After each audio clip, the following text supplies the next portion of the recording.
High বন্ধুরা। তো এতদিন ছিলাম বাপের বাড়ি, অনেক মজা করে খেলাম। মায় খাওয়ালো, ইলিশ খাওয়ালো, মাছ খাওয়ালো, মাংস খাওয়ালো, সব খেলাম। চলে আসলাম আবার শ্বশুর বাড়িতে। তো এখন নিজের বাড়িতে রান্না করছি, খাচ্ছি, ভালো লাগছে না। মায়ের বাড়িতে অনেক দিন মজা করলাম, আরাম করলাম, মানে বলবো না আরও। তো কি আনন্দ, সেই আনন্দ চলে গেলো, আবার আসতেই হলো। তো আসতে তো হবেই, হবেই, এটাই তো আমাদের জীবন।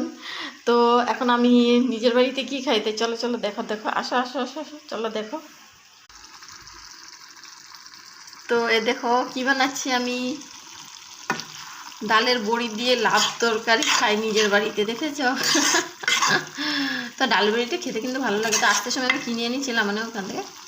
তো ডালের বড়ি দিয়ে লাউ তরকারিতে দিলে ভালো লাগে খেতে। এটা হলো মুসুর ডালের বড়া আর মুসুর ডালের বড়ি। এটা মানে ছোটো ছোটো করেছে, প্যাকেট ছিল। ডালের জন্য